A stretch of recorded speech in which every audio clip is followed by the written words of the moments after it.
Hi, this is Damage Per Second Podcast, episode 174. Ha ha! Yeah, we're back. Alrighty. Gee willikers. What the heck is going on here? Oh, this is the voice of someone who's forced to play games at 30 frames per second. You just lose all of your. Let me stop. I was about to. I'm being slanderous, and it's not even 30 seconds into the podcast. I'm gonna stop. Hey, Damage Per Second Podcast, episode 174. That's DPS podcast. We are back. What's up, Forte, my co-host? What's up? Well, what's up, man? What is your name? Poca Forte? Poca Forte. It's serious out here, bro. No Diddy. Okay. Hey,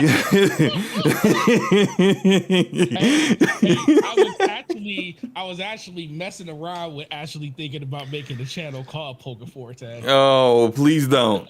Please don't. You might get you might be getting, you be like, every time I do a video, there's people who are here not for anything to do with Pokemon. I wonder why. Hey, listen, when you sit there and you think about it as Poca Forte. Yeah, Poca Forte. Like, you don't want that, right? You don't want that kind of energy, man. You might actually, people gonna be coming at you almost in the comments talking about take that. You don't. I'm like, I don't want none of that. None of that. You're right. This definitely wasn't. You're right. You're right. This didn't age too well. Yeah, so Forte, tell me, I haven't talked to you in a few days. Let me know what you've been up to, man. What you been doing, man? Besides chasing Pokemon, what have you been up to? Besides chasing Pokemon? Let's see. What have I been doing besides chasing Pokemon?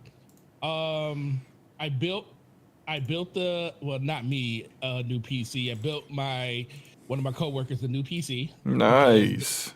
Welcome to the new generation of gaming, because they got rid of their PlayStation and their Xbox. It was like, yeah, I'm just. So I was like, they was like, how much is it gonna cost me? I said, what you want? They said, I want to not worry about games for at least a couple of years. I was like, oh well, about 12 to 1500. So, and they was like, cool. And then the next day, they came up to the job with all their stuff and traded all their games, all their systems, their Switch, everything. Got about smart decisions, man.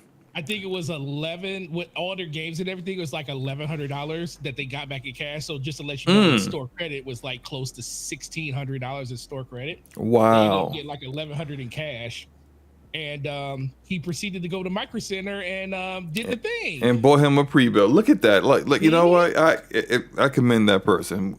Amazing decisions all the way around. Because what he just did was he just leveled up. I mean, like, if you think about it, everything that he could play with that Xbox, PlayStation, and Nintendo Switch, legally or not, unofficially or not, he could play with that PC with greater fidelity and better performance, better visuals. It's I love to see people make great decisions, and we're gonna talk about great decisions tonight.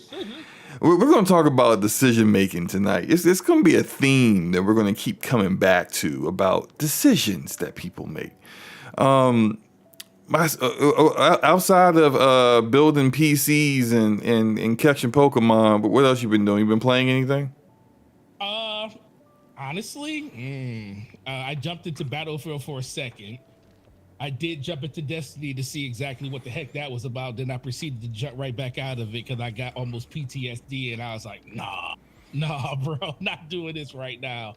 And then just working, like, really game-wise outside of that, it was like really just working on stuff for the podcast. So I didn't get any further in Final Fantasy because I didn't even turn it on this week.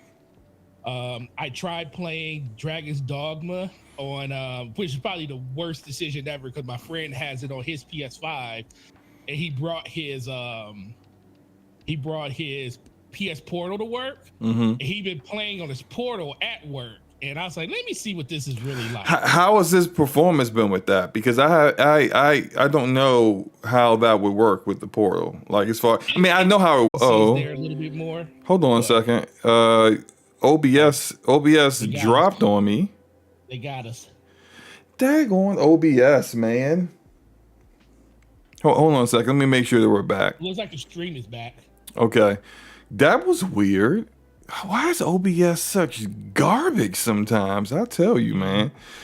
Go ahead, continue. So you said you were I don't know what people heard, but the last thing I had said to you was, I hadn't heard from anyone's actual hands-on experience with having a PS Portal that's not on the same subnet of the PlayStation 5 and how that experience was. Go ahead.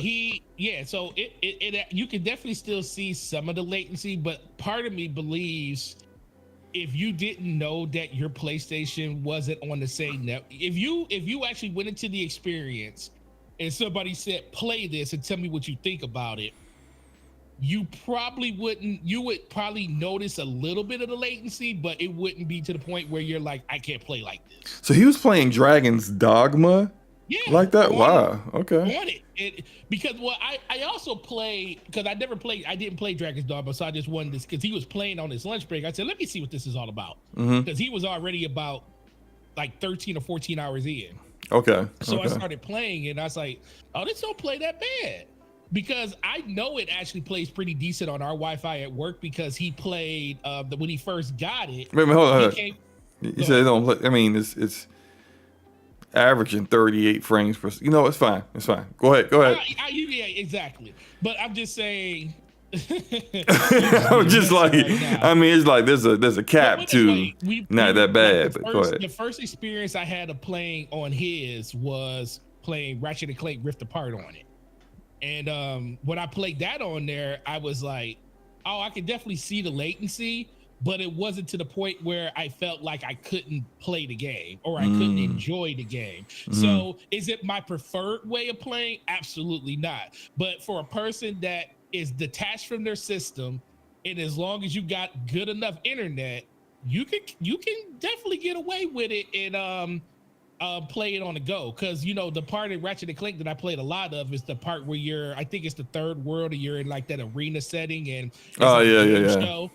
So I did that part. My favorite part of Ratchet and Clank, and I might go ahead and reinstall that. And now that I got the 4080 Super, play that with like all the ray tracing stuff maxed out, because I know I could do at least 4K 60.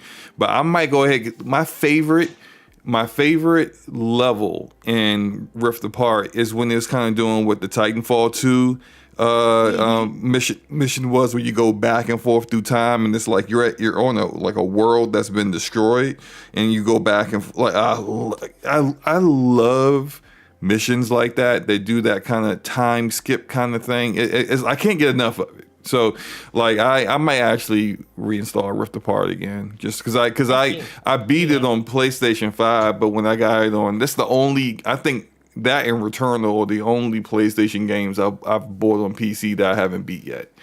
Because I beat everything else, but those two I've kind of just I think that part is really, really good. You're right. And when you said Titanfall, I instantly always go back to back to the part of Titanfall 2 where you're jumping from ship to ship.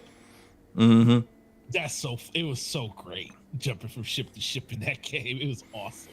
But that's just a great game, and we'll never get a third one, unfortunately. But yeah, but that's what I've been doing, man. What about you? What you been up to? Well, I mean, you see the gameplay that's playing right now. This is Dragon's Dogma 2 playing on the Jumbotron, and I've been playing a lot of that, and as well as Stellar Blade demo as well.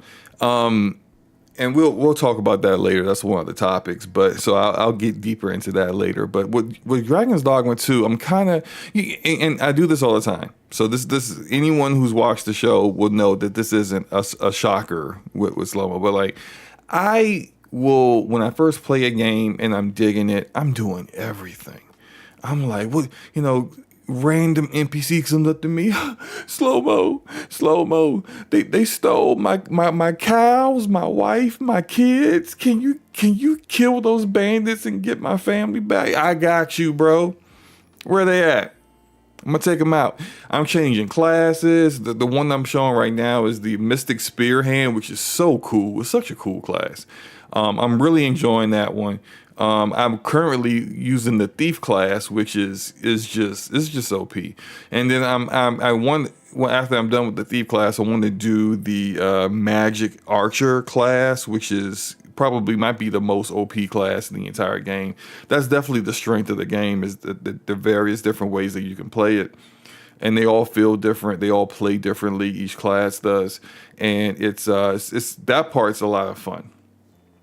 What I'm not really having fun with, I'm starting to get a little annoyed with the lack of fast travel. And I know there is like, hey, there's port keys and you can like activate this port key and then you can go to one of like, look, if you've activated the little thing in a town, then you can go there. I'm like, yeah, but when you don't have one, right? Like when you don't have one of those, if I show up there, just give me the ability to go there. Right.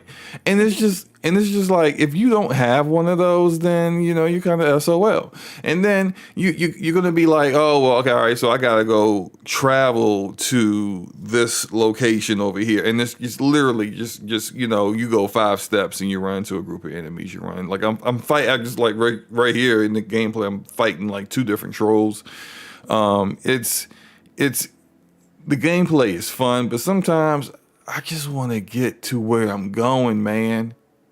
I just want to do what I'm trying to do, man. Like, I'm not trying to fight everybody. Like, freaking Griffin comes dive bombing me as I'm trying to make it to this next town and stuff. And it's just like, bro. Damn, did that giant troll just throw you in the river? Yes. And in this world, the reason why I got like torn to shreds by it's called the brine, and it's like, so essentially, like, I don't know how they drink water. Maybe that's a lore thing that I just don't get. With maybe a dragon Dogma lore fan could explain that to me. But like if it's shallow water, you can walk in it. If it's water that comes up to like your hip, then nah, you gonna be in trouble. The brine gonna get you. And so yeah, he definitely picked me up. And a lot of people have been killing the dragons when they're very, very underleveled by shooting them when they're flying over water, and then they fall down into the brine, and like literally the brine can kill dragons. Is that powerful? I guess, I don't know. But like, the wild stuff that happens in this game is where people, and it's like random moments that people really enjoy. But story-wise, I think the story is super mediocre. And when it's an RPG, I need stories and characters I can really like dig. Like Captain Brant is cool and all, the black cat guy that's helping you out as the Arisen, but like, he's barely in it. Like, you do stuff and then he'll be like, hey, come back to me in a couple days, and then you finally get back to him, and it's just like, he's not really like in there. But there are cool moments, like with there's a town that's like a secret town that's just like, all they do is train thieves in it. It's like that stuff like that's cool. But I've got to the point now where I don't care about the side quests no more. I'm just trying to finish the game. I am done. I did this with God of War Ragnarok, where I was doing all the side stuff, if you remember. And then I was just like, oh, I think I'm done with this now. I think I'm about to just beeline all the main quests. And that's kind of where I'm at right now. I just want to do all the main quest stuff, which y'all need me to do. We need to find take care of the false arisen. All right, what I need to do that, because I'm just tired of, oh, you need to go to this town that's south of, like, all the way south of the map. Oh, but there's like a border town you gotta get past, and I don't. Yeah, so there's a side quest inside of a side quest. Yeah, it's side quest inception, man.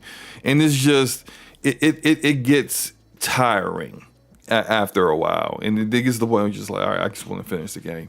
Because and now I'm kind of like, I'm looking at like, even though Hellblade 2 isn't going to be very long, but I don't want to feel like I'm putting this game down before I complete it to play Hellblade, and then I feel like I might not come back to it, you know? So it's just, I need to wrap it up. That's all. I've been playing that. Like I said, I've been playing Stellar Blade demo, and I played a little bit of the finals and a little bit of Call of Duty. I haven't played season 3 yet.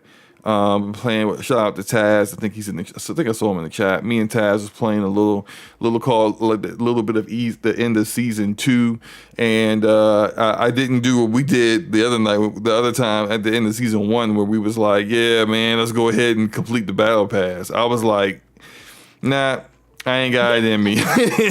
I'm about 70% but complete, and that's about all as I'm gonna get. Cause like, shout out to Activision, right? For activating the little icons that say double XP experience across the board, but it really wasn't double XP. When you see this small little icon over there when you're in the main menu that says 10% extra experience, you give me 10% extra experience. What is that? Nothing. Right. I know what y'all want me to do. You want me to spend the money to get the rest of these tokens to complete the battle pass. And I'm not going to do it. I'm not going to do it. 2 seasons in a row. Nope. Not going to be me. And so, I mean, that's basically all I've been doing. Working on a couple of videos, a little bit of content. I'm gonna have something about the First Descendant coming out this weekend. The devs have did a nice little Q&A, answered a few questions, gave some details about what's going on and the changes they're making in the game, in the First Descendant game, since they did the open crossplay beta last year. So yeah, that's been about it, man. That's all I've been doing. You ready to before we get into it, let me shout out to the chat. Got to do that. Shout out to the chat that's here, the 10%ers. What's up, man? We got Arcade in the house, Spider 13, Glacian 3. We got, is that it? Sertaz 117 in the house. Soldier for Life 504. You guys, Sly Crow in the house. East Texas Alex. What's up, y'all? Hope y'all having a good evening. King Metro Shine. What's up, man? He says OBS is ass. Yes, it is. Dirty, unwashed ass is what OBS is. Let's get into these topics. The first topic is very interesting. Because it became a topic of discussion in social media recently in the past week, and I found that fascinating because you and I have been discussing this for a few episodes now, and that's about live service games. And so was a study recently, I think by Newzoo, I believe, where it said that 60% of playtime in 2023 went to 6-year-old or older games. And I believe the average of that was like about 7.5 years old games is what they're talking about. Now, it's funny because like the reality is that, you know, gamers are spending less and less time in new games and more time in already established franchises and live service titles, which makes it harder for publishers and developers to find an audience. And, you know, we were talking about this when it came to extraction shooters. We talked about this about the chances of Marathon really catching on, Marvel Rivals. You know, like we've been discussing this. And it's become increasingly more of an issue because everyone is trying to get into this bag, this live service bag, and it's difficult to. Everyone wants that, but it's difficult to be able to actually achieve that for long-term success. I mean, like having a great, nice, you know, launch is fine, But that doesn't make you successful. What makes you successful is like 6 months from now, you still have a sizable number of your player base. So Forte, what are your thoughts about this, man? Yo, you know what's interesting about looking at that graph? This graph is so interesting when you look at it. So if you look at the PC graph, there's actual games on there that are PC only that are on that list. Like Yeah. if you look, you got Counter-Strike's on there, League of Legends and Valorant. Those are PC only, and then everything else you can play pretty much anywhere else. Go to Xbox, same thing. Well, they have a lot of games that can play on console, but they at least have a first-party game on there in Minecraft, and they have Starfield on there. Now, Starfield was at the end of the year, it was one of the biggest games, so I expected that to be on the list. PlayStation, this is the thing about those exclusive games that we were talking about, and about and this is why PlayStation wanted to make the move to live service, because if you look at PlayStation, Fortnite, Grand Theft Auto, Call of Duty, EA Sports FC, which is FIFA 24, Roblox, which is awesome to see, and it just got there this year. Last year, towards the middle of last year. Rocket League, Minecraft, Tom Clancy's Rainbow Six, Apex Legends, and Fall Guy. So not one PlayStation first-party thing is being played more than anything else on the platform. And then you go look at Switch, where literally half the list is all their games. So it just kind of speaks to like where certain gamers are congregating in the games that they like to play. Most people that play, I won't say most people, but most people that play in the high, like what they classify as the high end generation of gaming, which is PC, PlayStation, and Xbox, it is super saturated when it comes to that top end. I even believe that for some people, the reason the Switch and Fortnite is number one outside of it just being Fortnite is because a lot of people, I know people that went out and bought Switches to play Fortnite on the go. Cause it was like before like the ROG Ally and the Steam Deck and stuff like that, or not even the Steam Deck because you can't play. Well, you could probably sideload Epic on there, but before all these other handhelds came out, the Switch was the only other thing you could take on the go and play outside of a laptop. So I think the Switch is up there for Fortnite just because people wanted to play Fortnite on the go. But then you got all those other games. Like, think about it. Mario Kart 8 was a freaking game that came out with the Wii U. The Wii U that's so terrible.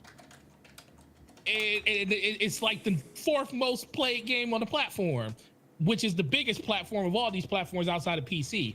So yeah, the thing we've been talking about when it comes to MAUs, which is monthly active users. I don't see anybody really doing anything of significance to break into that market. The fact that you don't even see, think about it, you don't even see Destiny on this list. And that's like one of the godfathers of live service games. And they didn't even crack the top 10 in none of these categories. So that just lets you part of the reason why Bungie's in the situation they're in, but it also lets you know that people are still sticking with the games that brought them to the party. And that's what a lot of these live service games are. So I just find it real interesting that you see pretty much the same games across all the platforms, but Nintendo's the one that sticks out the most, being around the fact that their whole platform is nothing but it's mostly only about first party. Yeah, although Nintendo, like if you look at like their list, like you said, I mean, like they got games on there that they probably they probably have the most first party games. Like, let me pull the list up. Let me do that so that people can actually in the chat can actually see. I'm looking at the list on my screen, so pull it up so people can see it. See what we talking about here.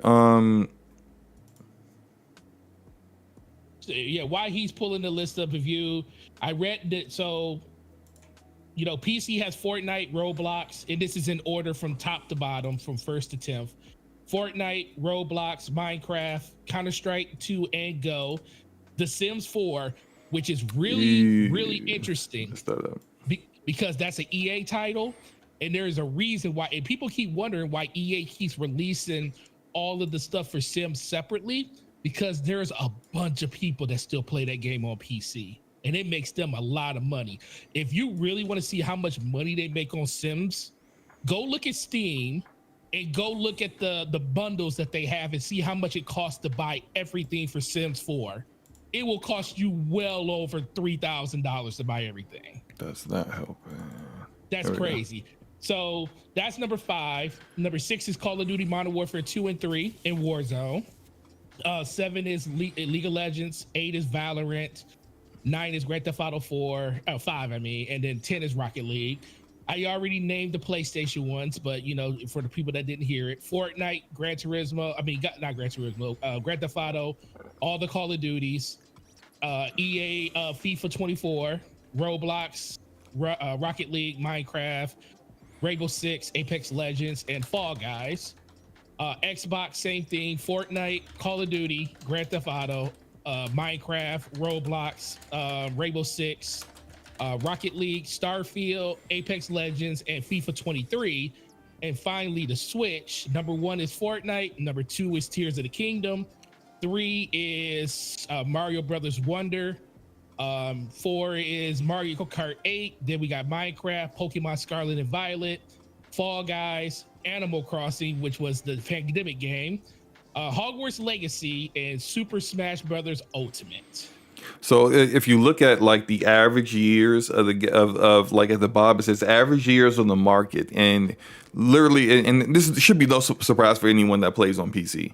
The PC has the nearly a decade, like the highest amount, nearly a decade, and PlayStation and Xbox are both like really kind of right close to each other at like 7.4, 7.2. But then you look at the Switch and it's just 4 years. And when you look at the fact that Tears of the Kingdom which came out last year, is the second game on that list.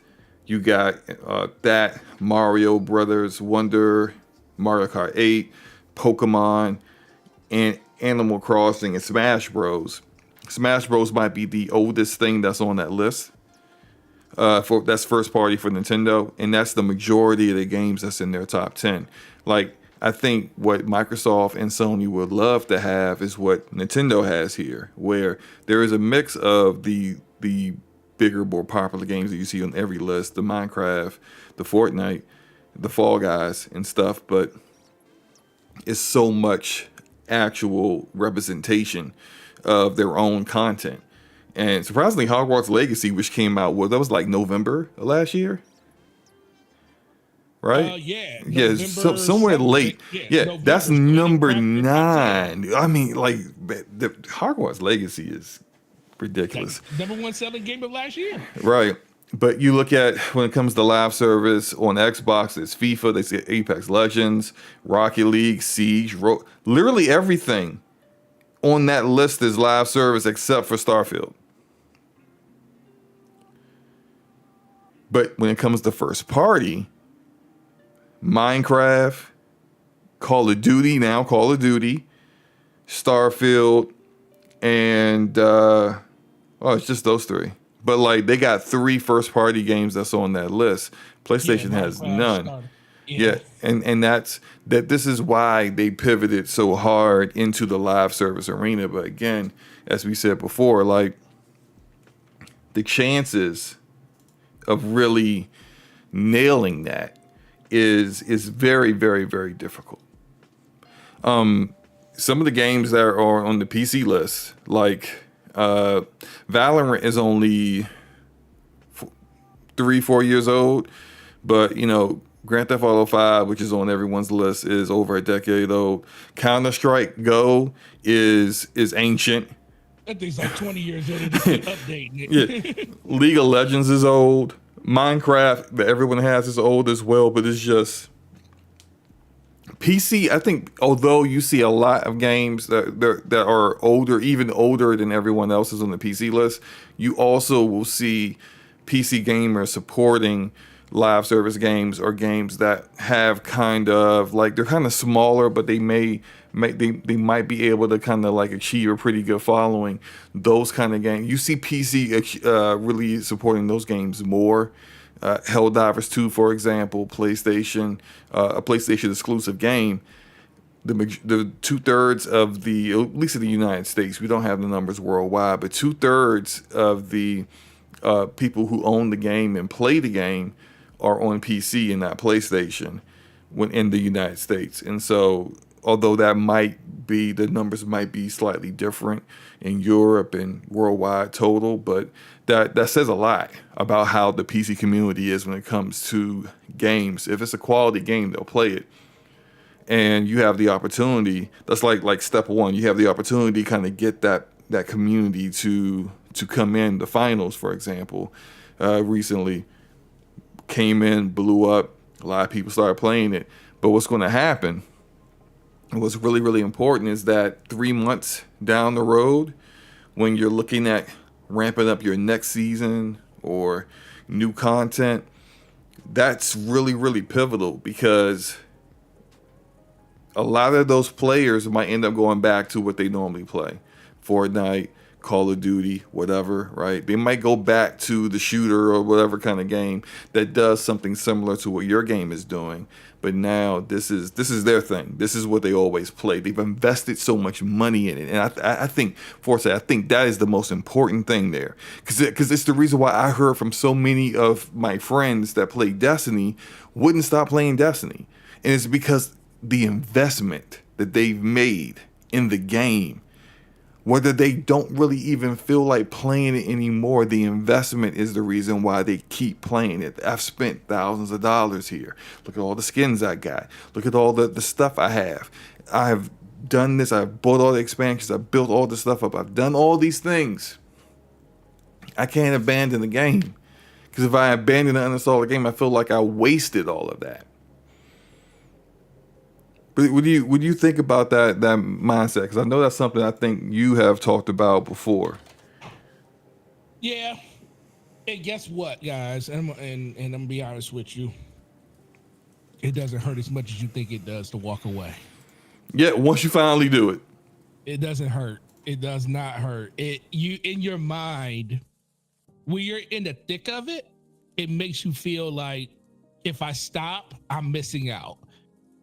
It's like not only are you being hit by the FOMO side because you don't want to miss out on stuff, you're also hit with the side that, what do I do if I'm not playing this? Because you've been doing it for so long, it's a routine. It's like you're comfortable with it. And it really takes a really special thing that happens, like a special game that you've been looking forward to, or something special in your life happens when it comes to like a job or something where you just physically can't play it as much as you were because your dream job just made a scenario or something like that happened in your life that impacts you to make you step away and walk away from it. Like when I stopped playing Destiny, I think the first couple of days was like the hardest. It's like, not playing the game on a consistent basis. But I also got to the point where it was just like, I'm bored. And I was like, I could be bored doing something else that I like. So I found you just find other things to do. And, thank God I was able to, I had a backlog of games that I didn't experience. I went back and finished all the Call of Duties up until that point that I never played and went through them all because I already had them. So there was things I could do to like keep my mind off of it. And then the longer you go, it's like, what was I doing to myself? So you never, like I said, like I was telling Slow-Mo, you'll never get away from that bug of wanting to play those type of games because those games are super addictive. Like perfect example, like Pokemon Go. That's an addictive game and I'm addicted to it, but I know how to walk away from that game because I won't ever let a game do that to me again. And that's what these live service games are. And that's why everybody is trying to get one, because they know once they get people hooked to it, people just stick with it. And that's the only thing they play. Like if you look at Rainbow Six was a disappointment when it released. Mm-hmm. People so disappointed because it was when it first got announced, it was Rainbow Six Patriot. It was supposed to be a single player game with multiplayer aspects based around basically the Rainbow Six Vegas. Like people were thinking like, oh man, we haven't played Rainbow Six since Vegas. So that's what it was kind of marketed as. And then it fell through and they canceled the single player and they just came out with a multiplayer. And guess what? It sucked when it first came out, but Ubisoft kept working on it. They kept working on it. And literally, I think 2 years later, they had one of the most successful live service games that people just cannot put down. And part of that, guess what, was luck. But so luck, true. But it was also that perseverance, because even though it was like, they didn't give up on it. Because that's what you see a lot of times. I see this with a lot of publishers, that just like the initial disappointment really just changes everything, changes plans, they cancel. And some of the time it's not their choice. For example, I remember there was some live service games I've seen, more PvE instead of PvP focused. Actually, some of them PvP as well. But the developer doesn't have the capital to keep going. They just don't have like the initial disappointment, and them not making the money that they needed to make to kind of keep the lights on and keep working on this project just wasn't there to justify it. Where Ubisoft, being the massive publisher that they are, they can just suck it up. They can just go, hey, look, we already got this stuff planned. This thing can turn around, and it actually did. And when that happens, that kind of like lets you know that like, hey, this can work for us. We can do this. And I think that kind of drives the way Ubisoft works. But then you see EA definitely doesn't do things like that. when it ain't working initially, it's done. Shut it down. We get up out of here, and it sucks when you see that happen into a game that had potential, but it is what it is. Anything else you wanted to say about this before we move on? Anything else? I do want to ask you a question about, because the article was by Kotaku, but we saw Brian Altano's tweet about it. And I do want to ask you this. What do you think about the question he asked? Like, fascinating piece. Most people are playing the same handful of games as live service games every day instead of playing a bunch of different games. Makes me wonder what the video game criticism, discourse, journalism, and general fandom will look like in 10 to 15 years. What do you think? If this trend stays like it is with these live service games, what do you think the overall message in gaming will be in that next 10 to 15 years? That's a really interesting question.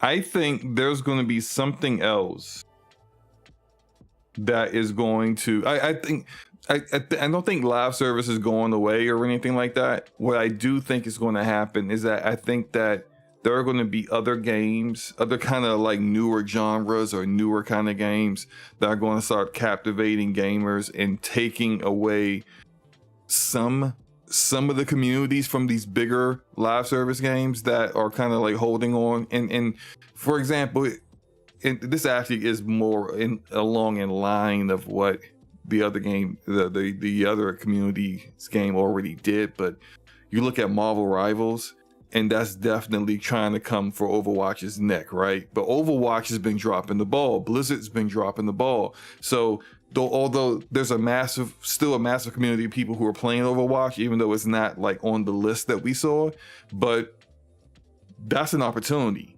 for NetEase to really cultivate a community and take those games.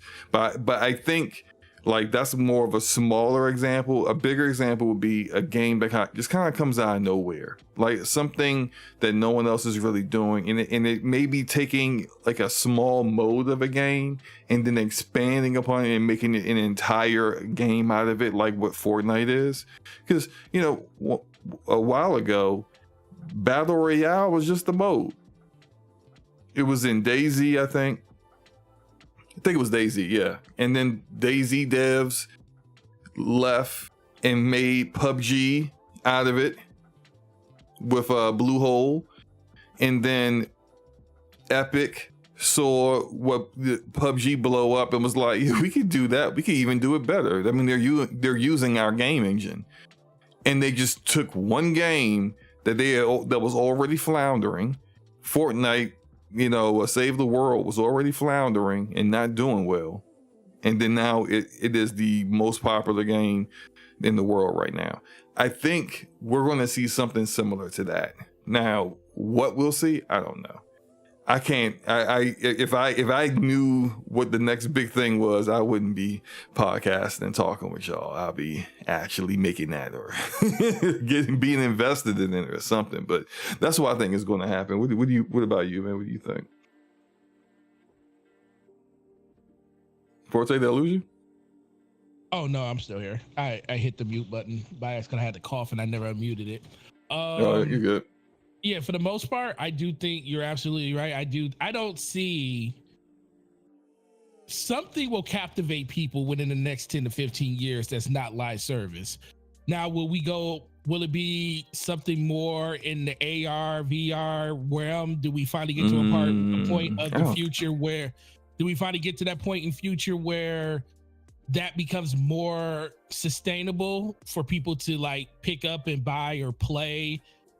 Because I think that's literally what the next generation is. I mean, you know, when you see games, I'm not saying like as broad as something like Ready Player One, but when you see the closer we get to more realism with it feeling like you're actually experiencing the game versus just controlling the game, I can see something like that being the next thing that will like, and that's probably even further than 15 years away. That's probably like 20 or 30.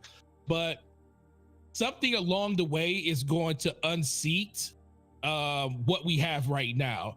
Because if you think about even 10 years ago, shooters, I mean, granted, some of these games are shooters, but traditional arena shooters were all of the rage, like just a small sandbox with a bunch of maps to get people excited and play into the wee hours in the morning. That's what got people excited. Now we're still in that same sphere of shooters and action games, but it's more vast, it's wider, it's bigger. I think we're going to go back to a part of gaming where everything shrinks back down, because everybody's so used to playing these huge expansive worlds. But the biggest thing that people don't like about it is, like you were complaining about Dragon's Dogma, when they do stuff like that, what do they have to do? They have to find a way to fill that world to make you feel like it's not empty. And then on top of filling that world, how do they go about all the different tasks and stuff that they have you do inside the game? So instead of giving you the ability to fast travel whenever you want to, they make it so you have to pick up a certain item. And if you don't pick up that item, then you have to go from one point to another point. But along the way to that point, you got to stop and deal with 2 or 3 other things that's unavoidable for you to get to the ultimate goal of what you wanted to do in the whole first place. People are tired of that. Yeah, it's a nice novelty in the beginning, but then you get like oh, there's an ox cart. So like if you think about it, that's realistic. If I want to get to the town of Melv, which is a real town in the game, if I want to get to the town of Melv from the town of I forgot it begins with a V, Verdun, whatever, right? I gotta go talk to the driver of an ox cart, and he might not even be there at the time. I might have to wait for him. So then I gotta spend time. I gotta sit down and wait for him to show up with his cart. Then I get in the cart. I pay him money, and then I gotta get into the cart, doze off, and then I might get attacked. I might get attacked by goblins, or one time I got attacked by a troll. This pissed me off, by the way. I got attacked. I was going to the border town. The ox cart got attacked by a troll. So I get out the ox cart, me and my pawns, we body the troll, but the troll near the end was like, he's on fire, he's thrashing about, he destroys the ox cart. Now, as I'm killing him, I'm like, I paid good money for this ox cart. They better go ahead and just get me along the way to this border town, because we not even this far away from the capital when this troll attacked. No Forte. I had to walk in the dark fighting skeletons, ghouls, spirits, like the entire time, all the way to the border town, because this troll destroyed the cart. You know, the first time that happens, you go, oh, well, you know, that's actually pretty cool. No one else is doing that. That's different. The third time that happens, all right, look, man,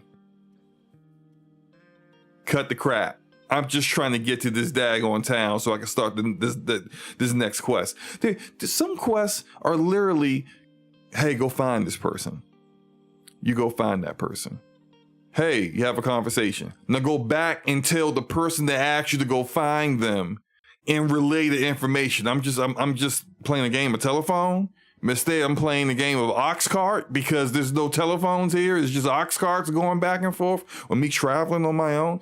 Like, those things get annoying. And I know I just went on a huge tangent, but like, that's kind of where you gotta have something that will keep players engaged, a mechanic that kind of like, hey, look, you can do this ultra realism kind of thing, but then, hey, who really wants to deal with this all the time? Once it's almost kind of like when I used to play RPGs back in the day, like a Final Fantasy RPG, and they would like, you would do one of the summons, and the summon would be like a good minute. It would be like a full minute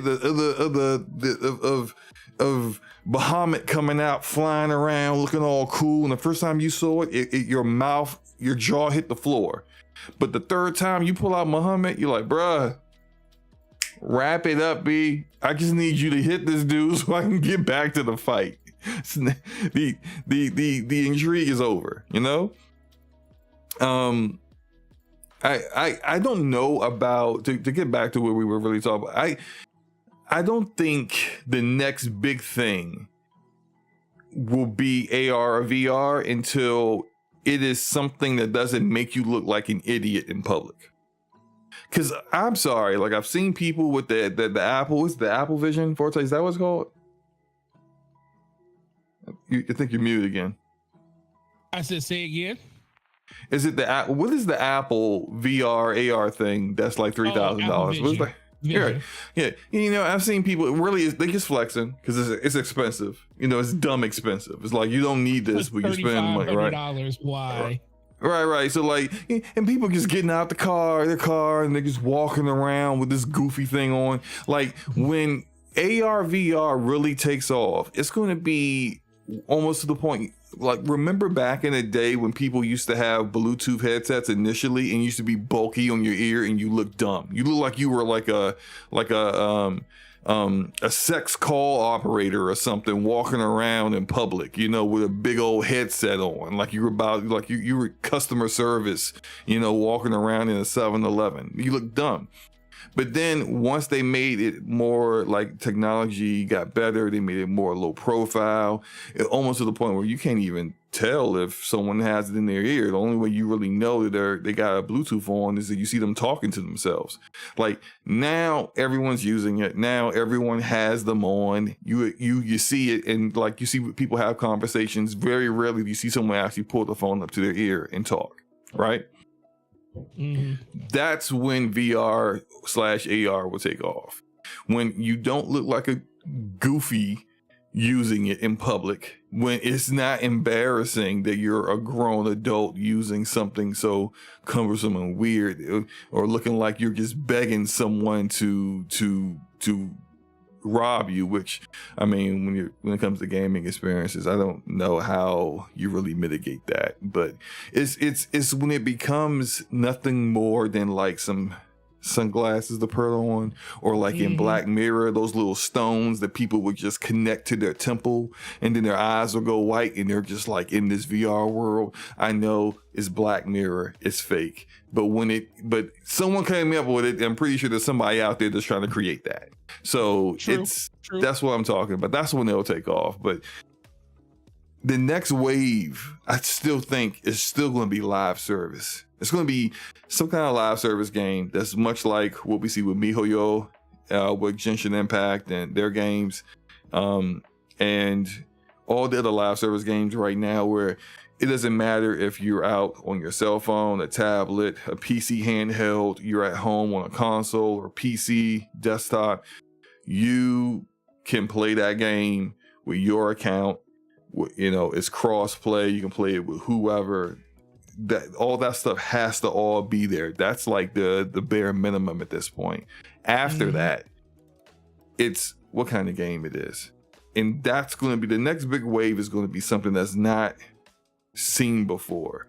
It's going to be a game that no one else is thinking of, because as of right now, what we're seeing is versions of the same kind of genres where people are trying to take slices out of what a bigger game is already doing in order to kind of cultivate their own community.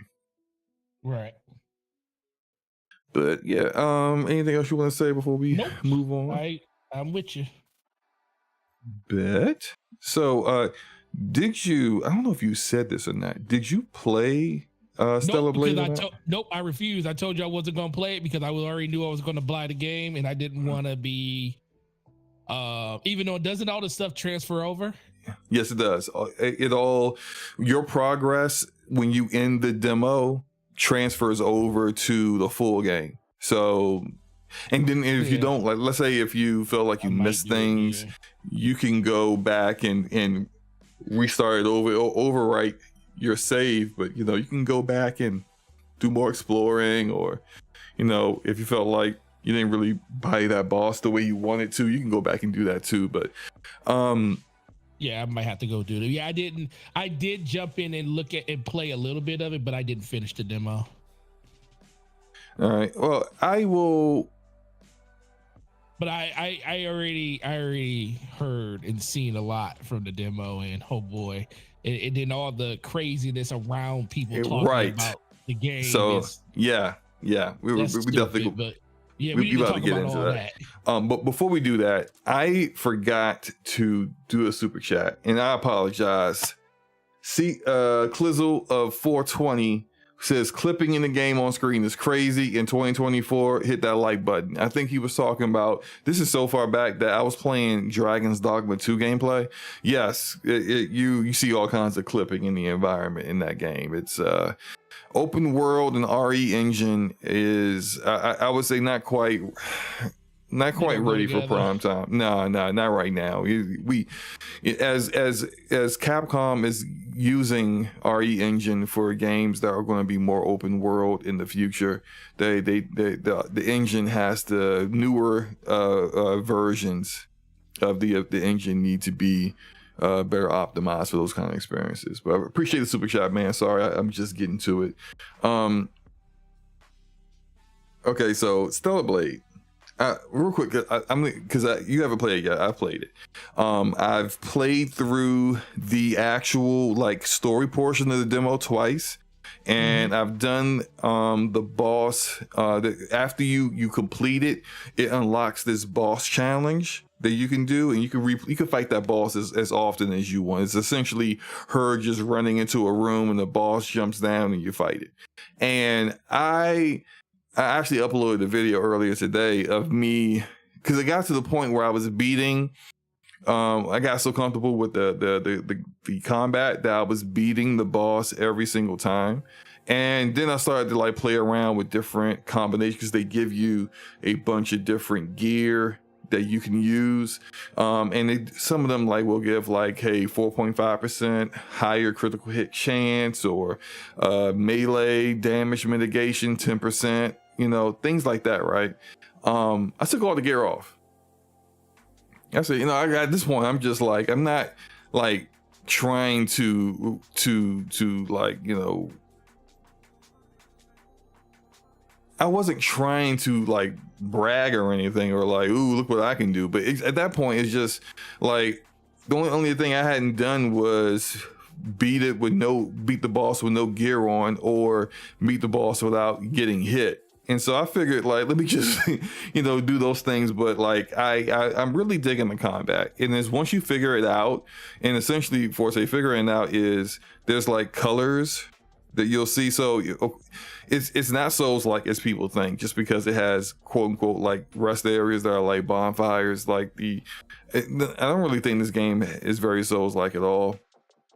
It's a mix between near Automata, and when it comes to Eve being like 2B and what the plot of the actual game is about. But it's a mix of a number of different games, but not Souls. You could say it could be more like Sekiro because it's very parry heavy. So you need to be good at parrying. If you're not good at parrying, you're going to have a difficult time. I'm mediocre at parrying, so took some time for me to get that part figured out. But I'm digging it. It's fine. The colors. Okay, so the colors real quick. If you see an enemy flash red, you need to parry. If you see yellow, you need to dodge in any direction. Doesn't matter. If you see blue, you need to dodge towards the enemy that's flashing blue. And if you see purple, you need to dodge away. Once you get this down, the combat becomes second nature. Pretty easy at that point. And I know like before that, I found things to be somewhat difficult. But then once I kind of like noticed certain things that worked, I was like, oh, okay, I get it now. So that's just Forte for your, information when you get around to playing this. Just kind of keep that in mind. I will. Yeah. How did you feel? So most of the people I know that played the game they loved it, and then once she she had the green suit on, and once she put the other, it's like their excitement level disappeared.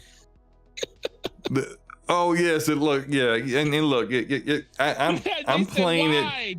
I'm playing it with the bodysuit right now, just so that like to kind of trigger people that like make a big deal about it. It's not that big a deal. Like you can unequip her outfit, and then it just be her walking around and like she's not human, right? So it's just like a bodysuit thing. I don't know, but yeah. You see how many people went out to actually look up the Asian the person that did the body scan for her? It's real out here, bro. Yeah, look, let's discuss that real quick, right? Go ahead, let's do it. It's real out because let's discuss this whole over sexualized debate. People are literally talking about that more than they are talking about the game. Right. Which is, I think, it's kind of like, man, it's a pretty decent game. Like I bought it and I pre-ordered it. I'm gonna play through it. I'm gonna enjoy it. I wouldn't do that if it was just a eye candy kind of character and that's it. But the gameplay, I wasn't digging. Cause like if that I would play games like Lollipop Chainsaw, which I've never played before. But when I look at the gameplay, it didn't look like appealing to me. Bayonetta, have never played Bayonetta. Didn't look appealing to me. Did play Nier Automata. But I'm bringing up those games because I find it very fascinating that like it seems this debate comes up every time there is a female character that looks like more for a woman main protagonist, more traditionally attractive, because some of these same people that I saw on social media talking about really politicizing this, it's calling it a conservative viewpoint, which is weird that conservatives would want to see this kind of thing. You would think that'd be the opposite, right? Calling it this character over sexualized and all this kind of other stuff.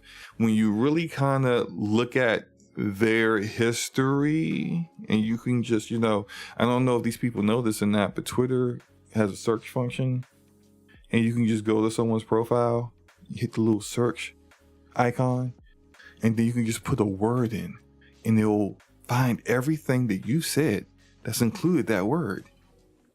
It's fascinating. It's also fascinating how easily it is to show that you're being a hypocrite. So if you're going around saying that this character is over sexualized and and they're just trying to appeal to the male gaze, and why would you make a character look like this, and these gamers are being weird for making a big deal about this character. But then you have tweets where you're talking about having sex with a bear in Baldur's Gate 3. When you have tweets saying that you want Lady D, I know how to say her last name, what her full name, but basically the huge woman vampire that's in Resident Evil Village, you got tweets talking about wanting her to box you out in the paint. You want her to sit on you. You want her to do all kinds of sexually painful things to you because she's big. So what is it? Is it because the Eve character looks like, basically, there are women that look like her, body type wise? You know, even though there's a ton of, I'm not going to say which demographic, but there's a ton of people who will say these body types are unrealistic. And then I wonder where they live, because these body types aren't unrealistic at all. Right. I live with someone who has that kind of body type. You know, I went to college. You know, I would see that body type like everywhere. Throw a rock, you hitting, a nice looking young lady with that body type. Like, come on now. Like just because you don't have that body type doesn't mean that you need to take your personal insecurities and project that upon everyone else. So I say all that to say that I think the gaming community is kind of sick and tired of the grifting. I'm just agreeing with my gaming media buddies or my other influencers and what they say, but I really personally don't feel that way. But I'm just following along with them because this is what we all do right now. You gamers are so stupid. You don't have, and it's just like, yeah, I think everyone's sick and tired of that nonsense, and no one's falling for it anymore. Forte, what are your thoughts on that? Because I've been running my mouth. No, you're good. You bring really good view and talking points to it, so I always appreciate it. But just the fact that, listen, we're guys. I'm gonna come from this from just a male perspective first. Everybody likes to look at things. It's fine. Everybody likes to have good-looking characters to look at in video games. I sure know when you out and about walking around at the mall, or well, malls aren't a thing anymore really, but at the park, at Chuck E. Cheese, even with your family, that one person walks by and catches your eye. Listen, we're guys. You know, guys like looking at other good-looking things out there, and it's fine. But the fact that people over-sexualize things to the point where of frustration is baffling to me. It's like, why do you care that much? First of all, it's polygons on the screen, and then if you think about it from the other side, how people feel like, why are they over sexualizing just the female body in general? And I'm sitting there like, most, I won't say, I got in trouble for saying most. A lot of women, I try to go back from saying most. A lot of people, women, anybody wants to be looked at in the best light they could possibly look at. Half the reason why people get upset about the sexualization of this stuff is the fact that they just can't live up to what they see on the screen. Like, you just weren't gifted that way, so you're against it. And guess what? I understand that, because no one wants to not feel included when a conversation around something like that is happening, because it's like self-esteem and everything like that. And we get it. The world and people themselves, most people have very low self-esteem, and it's mostly due to how they feel about themselves. And that's understandable. But it doesn't change the fact that this is the vision that people have. This is the type of stuff that sells. I mean, listen, Miranda Lawson is one of the greatest characters I ever seen created on the screen. And I love that woman, and she looked great. And guess what? You look at somebody like Aerith looks nothing like Miranda Lawson. I just love that character, the spirit of that character. I love that character for what they made her be, like the caring, sensitive person she was. It had nothing to do with her body. And I still get the same, for myself, I still get the same feel of jubilation and love for that character that I did for Miranda, but it was for two different reasons. So they did their job, and that's what they're doing. They're doing their job by making characters that speak to the people that they want them to speak to. And for a lot of people, this is what they decided to come up with. Plus, it just sells. Let's be for real. It's a video game. It's like, I don't get upset for them coming up with reasons to sell their video game, because guess what? Video games cost a lot of money, and everybody likes to look at a good looking protagonist that's on the screen. So that's kind of how I look at it. But the fact that I had people come into the store that played the demo and was like, yo, this game is awesome. And the first thing I wanted to ask you is like, when you put the suit, because everybody that I know, when she put the suit on and she had the bodysuit on at first, and she put the she was like, they was all disappointed. I'm like, why? But I get it. It's understandable. So, but no, that's kind of, you get more outfits, and I think it's smart for Shift Up to kind of like lean into that. Yet. Exactly. Right. And you unlock those, like when you do the boss challenge, you have I think like including her own just bodysuit. You have like 4 outfits that you can change into. Right. And that's matter of fact, I probably should. I'll show some gameplay of the boss run stuff too, if I can find it. Oh man, Snow Dragon says Hooters has a family section. Do they actually have a family section at Hooters? I haven't been to a Hooters in so long. The funny thing about that is, the funny thing about that though, if it is true, that just lets you know what the reputation of Hooters is. Not saying it's bad, but the reputation of Hooters is you go in there to see women in very, very skimpy shorts that come up to like halfway up their thigh, and they have, they're walking around with tank tops on that are tighter than everything else on their body. And if they do have family sections in there, what does a family section at Hooters look like?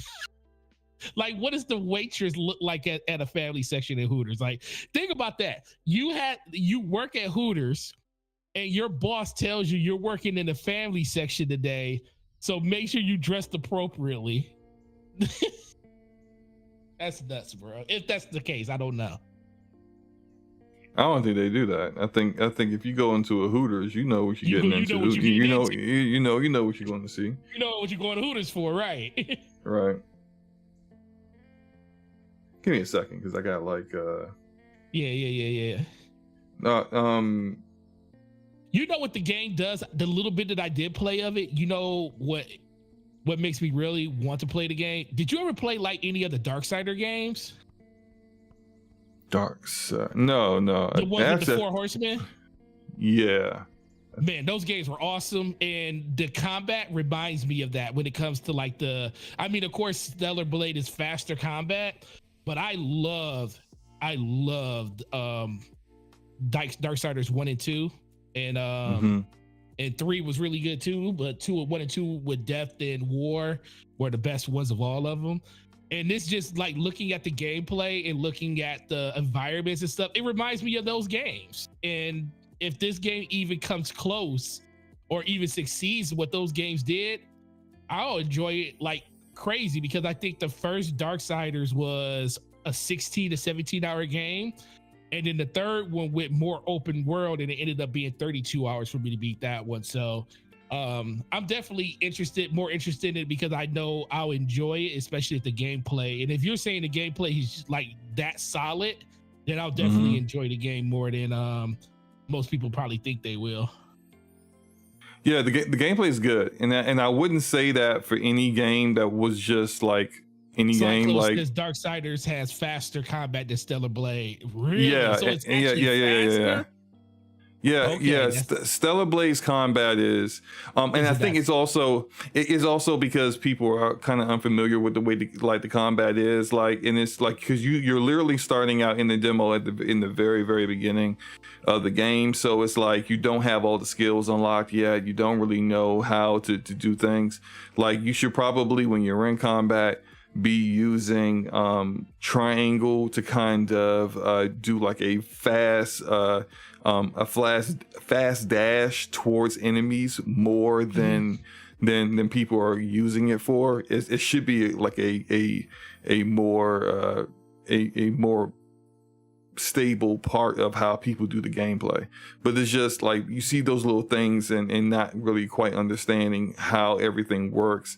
And yeah, it's kind of slow. And I think there also is like, I think not necessarily there's not input lag, but there is I don't know how to call it, input delay, I guess it would be, where there's this thing that happens, right? Where, for example, like in this boss fight, I'll have the boss on the ground sometimes, and I will be wanting to heal, and it's like I'm hitting the heal button, and she's just not responding. She's not, yeah. And then she'll like, but it's more of like the game is finishing the previous animation of maybe like me kind of like dodging or moving over or dashing to the side or something, and it's gotta finish that animation before it does the next animation of me using a heal. And that's frustrating when you kind of see like, oh well, he's about to attack, let me go do the whole like dash, like teleport dash behind them, but I already got another animation that I'm doing. Right. And so it's not going to work. And so like that becomes frustrating sometimes. I don't know if that's anything that they could fix or whatever, but it's not that big a deal. It's more of a nitpick more than anything. I think the game is still like really enjoyable, and I'm looking forward to getting into more of it, like the different bosses they may have, the different boss fights and whatnot. Like actually, yeah. I'm looking forward to doing more of that in the game. And again, as I was saying before, like the success of this game, like the way people talk, the way people in games media talk, you would think that like the game was just a piece of garbage and there's just nothing but like a Asian woman with her body hanging out, and that's it. Like there's nothing else to it. That's the only reason why people were playing it. But if that was all it was, people like this game would bomb, because there would only be a small population of people who would buy the game strictly for that. If it's not fun to play, people aren't going to buy it. Like, and it's I think it's weird because like I remember when Nier Automata came out, and I remember people making a big deal about the fact that like the Platinum put in an achievement / trophy for people trying to look under 2B skirt too many times. Yeah, you were under 2B skirt. Yeah, I remember that. So I remember people making a big deal about the fact that like look, they're just leaning into it. They're just leaning into the perverts, and it's just like, now what do people think about Nier Automata? They talk about how good a game it is. They talk about how like the story was really good, and how unconventional some of their game design is, and the story, the character, to be yourself, some of the other side characters, how it all plays out, the combat, all this stuff they bring up now because it's actually a good game. And those things are going to stand the test of time, and not simply how 2B looks and that people want to go cosplay her. It's just, if this game is really good, I'm not saying this game is going to be great or anything. From what I played from the demo, it's fine. It's a fine game. I think I'm gonna have a good time with it. But if this game is the way people talk about this game 2-3 years from now is going to be determined by not the outfits that she has or how she looks, the main character, but how actual good the game is, how actual good the story is. That's what's really going to matter. Yeah, it's only good enough to get people through the door. Yeah, right. You know, I say the same thing because people say this about content creators, streamers, and I think that there are a lot of female content creators, streamers that get a bad rap. You know, the ones that are really successful, that a lot of people just automatically write them off as like their entire following is just dudes, lonely simps who just watch them because they think somehow they might have a chance with her or whatever. But it's just like, do you know how many women on Twitch are just nearly naked, just doing nothing? Mm-hmm. There's a lot of them, and they don't all have major followings. It's the ones that actually do one or two things that people stay there for. Sure, having your tatas hanging out will get people in the door. Whether they stay or not is determined by either your personality or how good at games you are. If you are a beast at games, and let's say you play like a particular game all the time that you're really good at, Call of Duty and Souls games, I don't know, anything, right? Final Fantasy games, whatever. If you're really good at games, people will stay for that. True. You either better do that or you better have a great personality. If you suck at games, your personality and how entertaining you are better be so much like greater than that people don't care that you bad at games. It's just a part of the experience. They're just there to have fun because you're a fun person to be around. That's what make people stay at a stream for someone that like initially they just showed up there because they thought the person was attractive off first glance. It's like that with games too. Like you can't just have pretty characters and think in that be it. That's a part of it. You know, because I said that before about a lot like hero shooters. Like if you got ugly hero shooters, like the hero shooters are ugly, people won't even they're not even gonna play the Bleeding Edge. They're not even gonna play the game. All your characters are ugly. Nobody wants to play those characters. But you get Overwatch, you get these cool looking characters, either look cool and dangerous or they look, sexy or whatever. And people come there for that, but then they stay because they actually enjoy playing the game. No, that's true. Yeah. Anything else you want to say on this before we we killed it, bro. We did good. Cool. The game's gonna be awesome though. Just looking at the gameplay, like I said, the gameplay looks like if the gameplay plays like it looks and like the overall aesthetic of it, it's gonna be fun. And I think sometimes that's all that the game needs to be, is just fun. Yep. Next up is there is this little game called Knights of the Old Republic that came out on the original Xbox a long time ago, right? Long time ago. And man, it was a gem. It was a sleeper. No one had heard of that developer before. Maybe you've heard of them now. They're called BioWare. And the game turned out to be amazing, iconic. Probably one of the best stories in the whole Star Wars existence of Star Wars, which really ain't that difficult considering the movies. But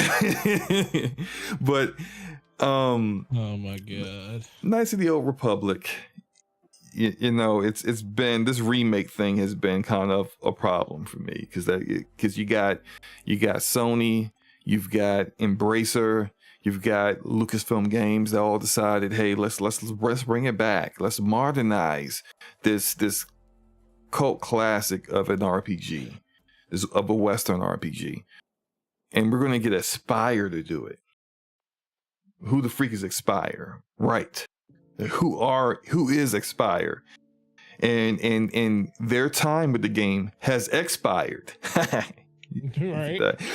Because they ain't, the support studio, Saber Interactive, has now become the lead developer, and Aspire has been fired.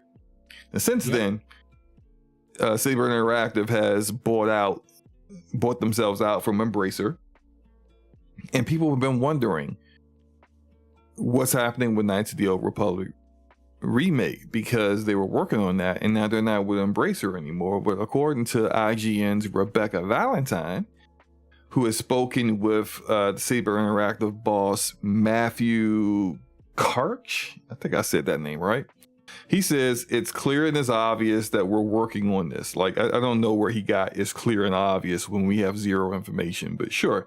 Then he says it's been in the press numerous times, not for good things, Matthew. Anyway, what I will say is that the game is alive and well, and we're dedicated to making sure we exceed consumer expectations. Now, there's no other information provided, but as a reminder, I will say that Embracer CEO, back when Embracer still owned Saber and was still a part of this project, the Embracer CEO said that the game was still a long way away. So, Forte, what are your thoughts about Saber Interactive seeming to continue on with this Knights of the Old Republic remake? What do you think about it? I mean, listen, man, our hearts want this to actually be a thing, but part of us feels like, see, it's just like every other game.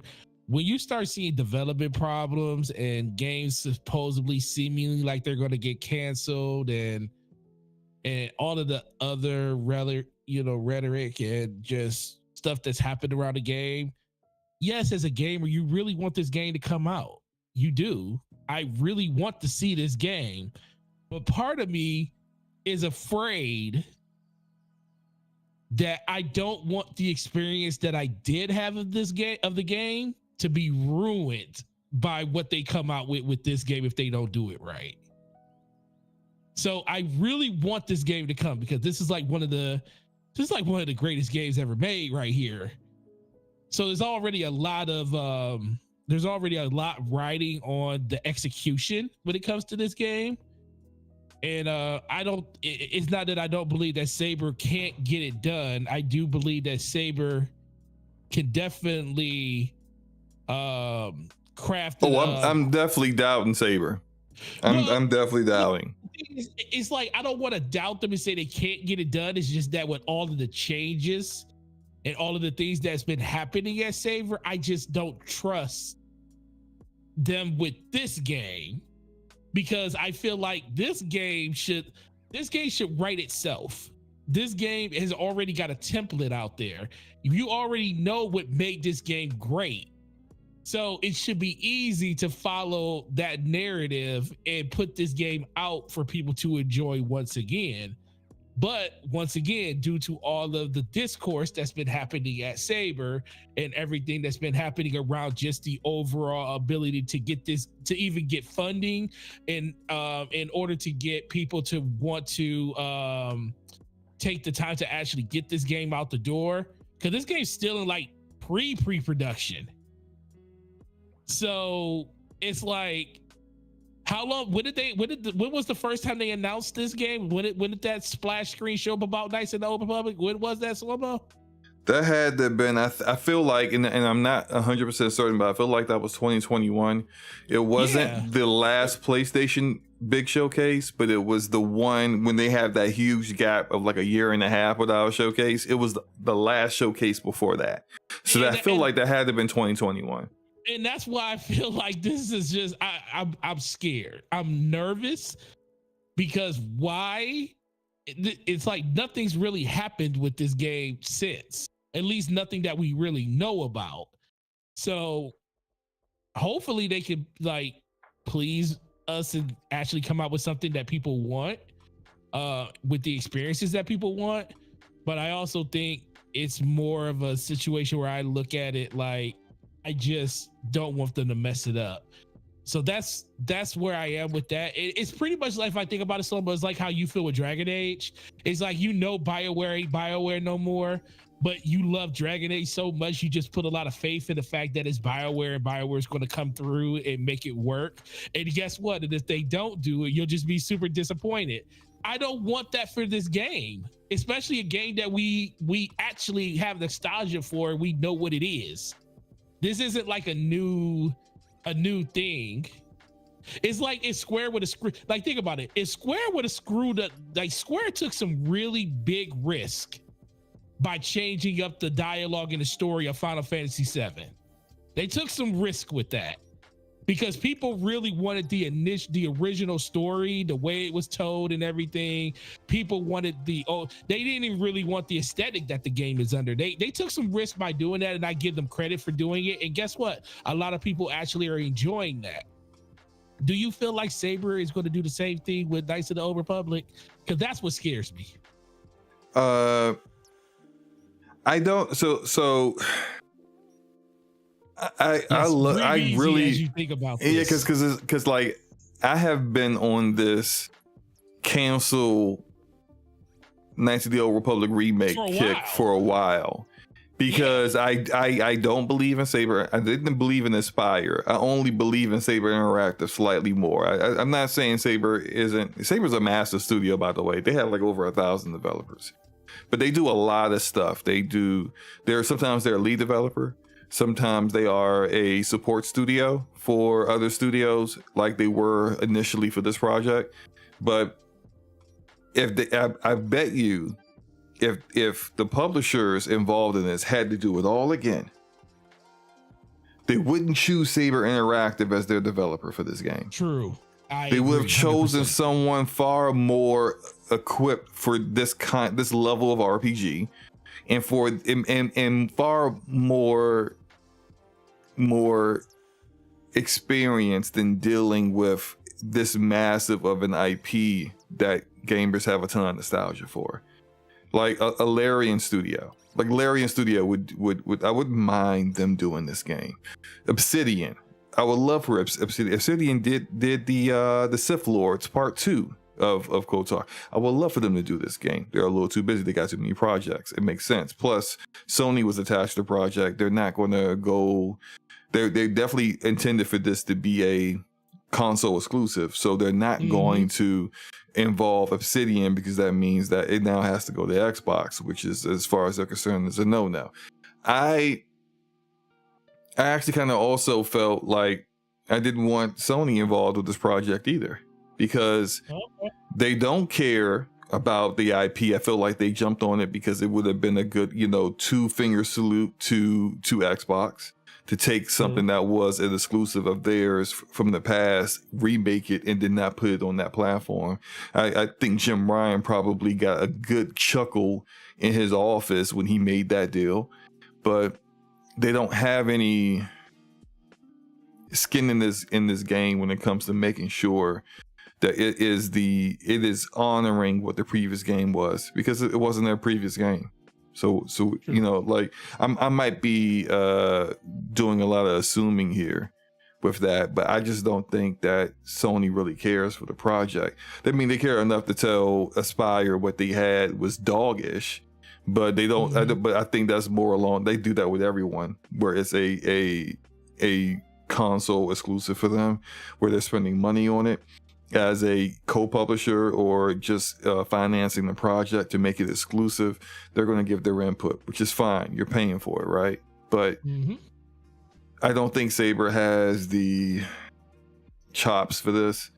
I would much rather a Archetype Entertainment that's doing Exodus do this, although Archetype is too small to do Exodus and this game. And when it comes to a brand new IP that might be the next big thing, and doing a remake for a game that I feel is a classic, and if you're going to do a remake, you better do it good. I'd much rather they just do the new IP. And so, like, with not having a actual developer that I feel is available right now to get it done, just cancel this thing. And so, with it still going strong, and it's alive and well, statement from Saber's boss. I mean, he's going to say what he's going to say, because this is probably the biggest project that they're working on right now. But I'm not enthused, and the things that I remember that Aspire was doing with this game had me concerned.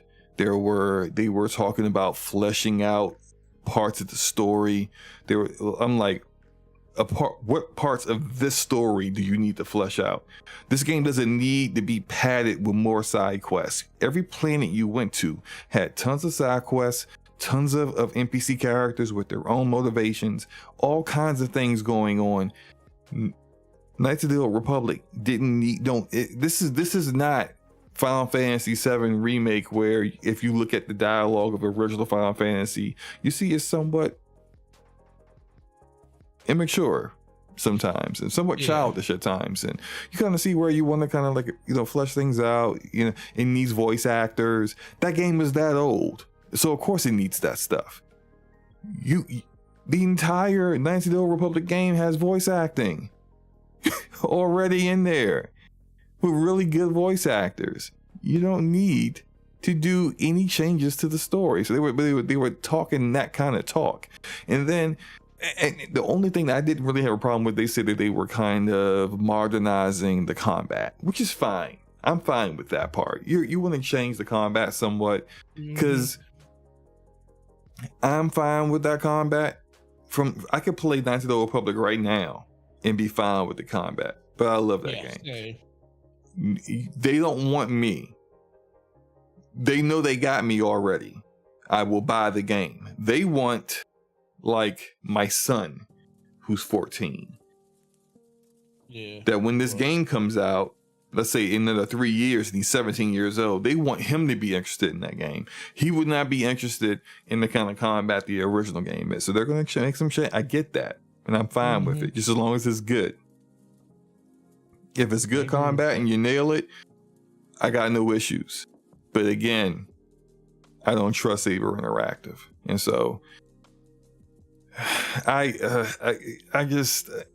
don't want to see this game, this remake, become a blunder. I'd much rather it be like a Demon Souls remake, where Blue Point respected the game that From Software made. They made a amazing remake that essentially was everything that people enjoyed from the previous game. It just looked way better. And I would love for Saber to do that, but I don't think that's going to be the case. Yeah, I'm with you. Yeah. Anything else you want to say before we move on? It's disappointing, but we'll see. I mean, hopefully everything works out. I mean, that's the only thing we can hope for, but I just don't trust, especially with all the issues they've been having. Yeah, and we got some time before this finally comes out anyway, so I don't know, maybe they'll surprise us and have a lot better actual information. Me ask you a question: when's the last time anything Star Wars surprised you in a good way? What's that show from the guy that was in Rogue Are you talking One? about Andor? Yeah, Andor was pretty good. Andor was actually really good. It just bored people to death because it wasn't the traditional. It was the political side of Star Wars, which sometimes is probably the best version of it. Because I thought Andor was good too. Yeah, really good actually. The funny thing is, you know how much money they, not to get off on it, you know how much money they spent on that on Andor? How much? $263 million. You know how much they spent on Obi-Wan, the show Obi-Wan? No, how much? 28 million. Well, they spent 28 million on their headliner, which had Vader in it. It has some really good fighting scenes in it, but they spent 200 plus on Andor, which was the side of Star Wars that most people don't care about. Yeah. Just kind of think about that. It's weird like that, but I ain't want to go off on that, but that's a whole nother thing. But yeah, that's all we got for that. Well, moving on to a couple of rumors, both from the same source. Same source as Mr.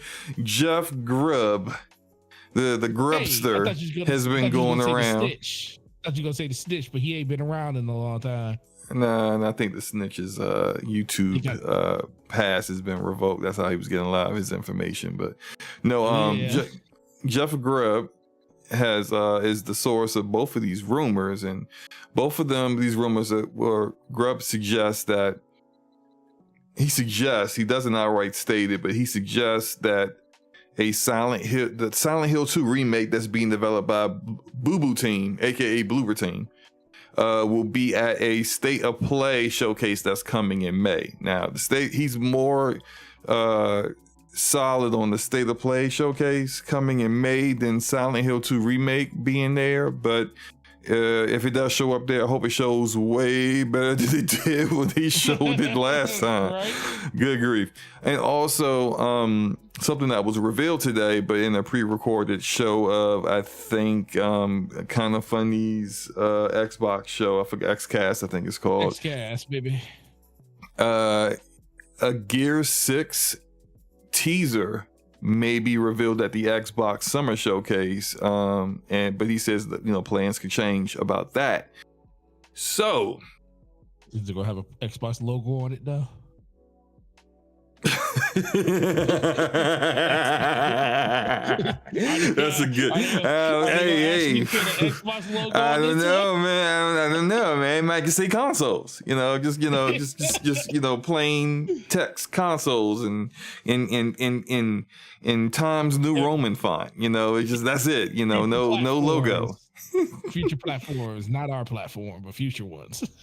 I also something else.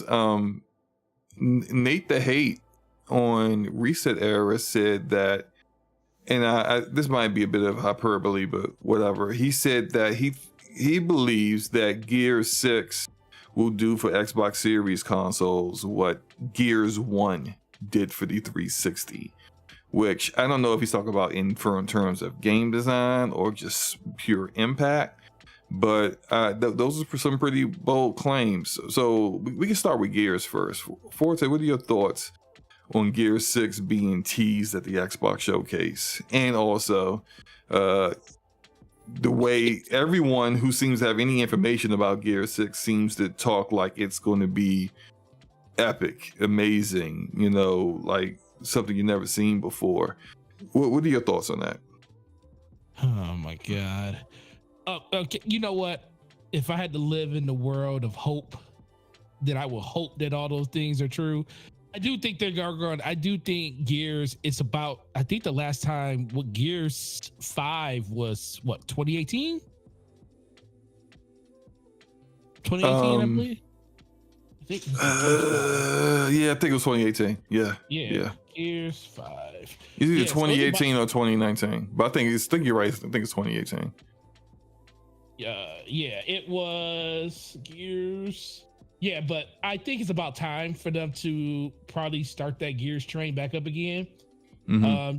Because the biggest thing about Gears was the fact that I think a lot of people were just tired of what Gears was, especially not really tired of what Gears was, but they were just tired of the formula of Halo, Gears, and Forza. That was literally all you had. Right. Gears has not changed much as far as its game design and since Gears 1. I mean, it hasn't. Yeah. Which September I think September 10th, 2019. It was announced in 2018, came out in 2019. I think that's fine for the multiplayer. That hasn't changed much. Drastically changed. Single player needs to, and they with Gears 5 they kind of like there's a couple of acts that are more open worldish. Although not very good open world, I would Act say, 4. but it was Act 4. I thought it was Act 3. Act 3 was the start of it, where I think you're right. Act 3 is where you get the skiff and you. Yeah. So like I mean the implementation of the skiff is fine, but it's just like there wasn't really much to do.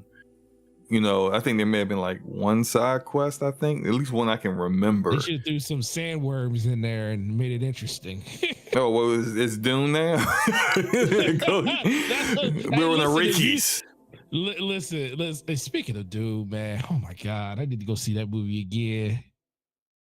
So good. Yeah. So, but do you think that we'll see this this June? That was my first question to you. Me personally, I don't think we're going to see it this June, because I think they have. Okay, so it's a 90. Traditionally, they do 90-minute shows, or up to 2 hours at the most. That's a lot of time for them to show a lot of games, especially since they have all of these studios now, and a lot of these games supposedly, they have 10 deliverable games for 2024. We only know of 2 of them, one released, and we know Sinuous Sacrifice is the second one. And that's in May, but the other 8, no idea. I mean that stuff is including like DLC expansions and stuff like that. Yeah, that's all included stuff like that. So we don't know all the stuff that's coming when it comes to that, but we also know they have a lot of stuff still in the works, like Outer Worlds 2. They still have Contraband, and they still got Avowed that still doesn't have a release date. Fable still doesn't. I think it's a better chance that we're going to see Perfect Dark this year than we'll see of Gears of War. I think Gears of War is going to be something that will probably. I do think they'll show it soon. I just don't think it'll be in June. I think it's going to be during the January showcase of next year. Now, you mean the Dev Direct? Now, if it's in Dev Direct, that means the game is coming out, or at least it's playing, because like the Dev Direct has always been like, this is going to be what's coming this year, kind of thing. This is what I think. I think they're going to showcase everything for this year and some stuff going to next year. I think the Dev Direct is going to be the announcement of whatever you want to call the Marcus Phoenix collection for early next year. And then I think they're going to coincide that announcement with the announcement of Gear 6. I think those two games are tied together. I think the announcement of the Marcus Phoenix collection and I think Gear 6, those are all going to happen at the same time during the same showcase. Okay, so similar to that, I think we will get the Marcus Phoenix announcement and Gear 6 announcements at the same time. But I do think that we will see this year. Yeah, I think at the June showcase, the one more thing at the end will be the teaser for Gear 6. But it's not going to provide anything substantial that's going to be like I don't think they're going to show us much. Like it's not as worthless as like the Concord trailer or the Contraband trailer, where it's like 30-40 seconds of basically nothing. But like nothing substantial that will like, oh, this is where they're going in the game design, how they're innovating on the game, and like all this stuff that people are bringing up about what they're saying Gear 6 is going to do. I don't think they're going to show any of that stuff, but I think we will get an announcement for both of those, and with, of course, the Marcus Phoenix collection coming before Gear 6. And it's considering the game came out, Gears 5 came out in 2018. It's been 6 years since the last game. They're due. They're due for a new now. It's not coming this year, clearly, but I think next year might be it might be the time next year. So that'll be 7 years since the previous game. That's more than enough time to get a game out, really like test out some new prototyping of new ideas, do some rescoping of the things that don't work, make sure it has the coalition stamp on it that like this is their Gears now, and go forward with it. I think 7 years is more than enough time to get that done. But I think probably the Marcus Phoenix collection will be like early 2025, and Gear 6 will be later then. But I think we'll see it first at the June showcase. That makes a lot of sense to me. Okay, I'm definitely gonna put a pin in that because I'm really interested where they would place. Shout out to Dirt and the Great B Rich in the chat. They both said it came. What the hell? It's 2019. I said that. You didn't hear me say it? No, I looked it up. I said it came out. I said it was announced in 2018. It released September 2019. So it'll be 6 years next year if it comes out next year, which is that's still in line with what I mean, where it's like that's more than enough time to kind of get it done. For you, bro. You didn't hear what I said. I'm sorry. And it's all right, so it's all good. I know that like the coalition has been doing a lot of helping, because a lot of Xbox first party studios have a heavy use of Unreal Engine, and they're kind of savants with Unreal Engine. So I know they've been doing a lot of helping other studios out, but I'm hoping that hasn't been too much of a slowdown on them actually developing their own games. But I think next year is a good time for it to come back. Yeah. I agree. Now, state of play. State of play. State of disappointment.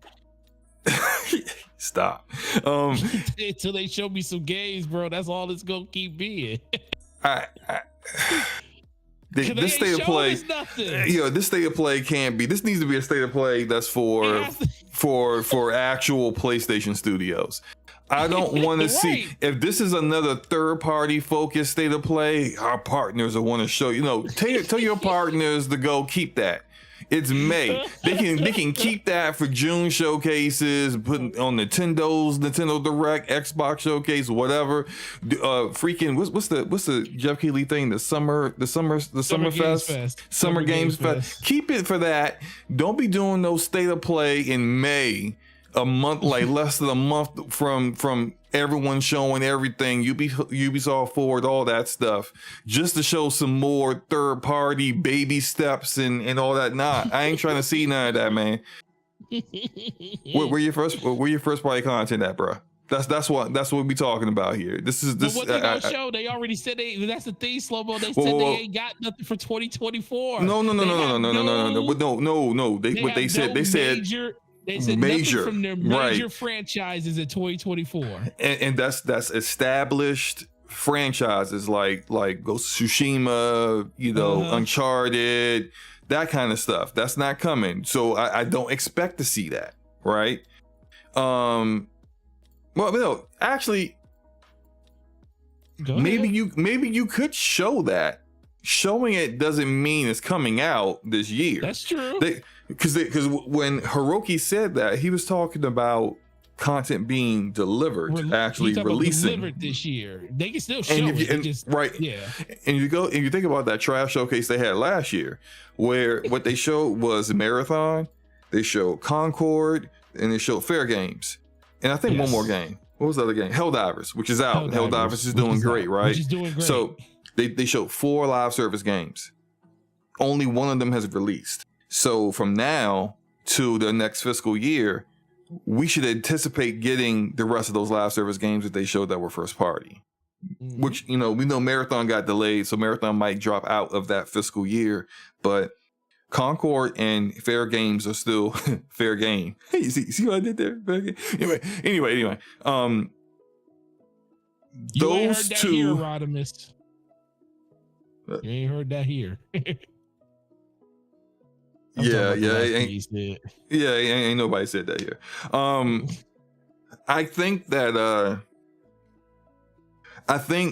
well, at least I hope if they do a state of play that's actually showing content that is their own published, supported, content, that we will actually see gameplay for Fair Games and Concord, like actual gameplay, and not just a sandwich in a spaceship, or a nice trailer that doesn't show any gameplay but just gives you kind of like the gist of what the game is, which is what Fair Games trailer was. Like these games are coming out this year. You need to show actual gameplay of what the actual game is, and I think it's about time you did that. Especially with games that you plan on launching this year. Of course, we don't have release dates, but you said these games are coming out this year. Of course, we don't know which of the 50% of the live service games got delayed. And we don't know all of the ones that got delayed. We know like Marathon did. We know some of them got canceled, like Deviation Games. Their game got canceled. But for the rest of them, like if you haven't changed your timetable or when it's supposed to come out, it's time to show improve. So that's what I want to see. I'm not trying to see Silent Hill 2 remake, which is maybe it will be there, because even when they do their first party stuff, they do show some third party stuff as well, especially the big things, right? And so show Silent Hill 2 remake. I mean, like Boo Boo Team gonna boo boo all over themselves again and screw it up. Like it looks bad, but show that again, fine. But that better not be like the headliner. Like this is the big game for this, because they gonna get ripped apart for that. Ain't nobody trying to see that. Yeah, ain't nobody trying to. Nope, I agree. So, is there anything else no, I don't think there's anything else that we can say about this really. We'll see nobody what knows. happens. We don't even know if they're gonna come with their own games. So that's how it is. And we won't know until like it'll be like a week or less before it actually pops up that they actually do it. Because they like Nintendo actually gives even less time. Nintendo will be like 2 days before, hey, we got a Nintendo Direct coming. PlayStation give you like a week or less that they're doing one. So we'll see what happens. You ready to do this transition, Forte? Yep, let me hit the button. Start streaming. I will let you know as soon as my screen is up. All right. And for those who aren't familiar, this is the part where we transition over to the DPS channel for the final topic of the night. Appreciate all you guys for rocking out with us. It's been a good show, of course. It's live. Bet. Let me check again. It is. Why is this showing upcoming? You said it's live? Let me check. It's live. It's live. All right, cool. That works. Okay, so I'm gonna take the link. Forte, can you put the link in the chat real quick for me? Yeah, I'm doing it now. This is the part where we transition over to the DPS channel. We're going to redirect over there. If you haven't liked and sub to the channel, please do so. We really appreciate that. We want to kind of have the podcast all in one place in the future. Hopefully by this summer, that would be the goal. So as many people that get over there and join us over there, the better. And I'm in this part of it, and it's going to redirect us directly there as soon as I know Forte's ready. It's in there. All right. Did you? Okay, bet. All right, guys. See you on the other side. On the other side.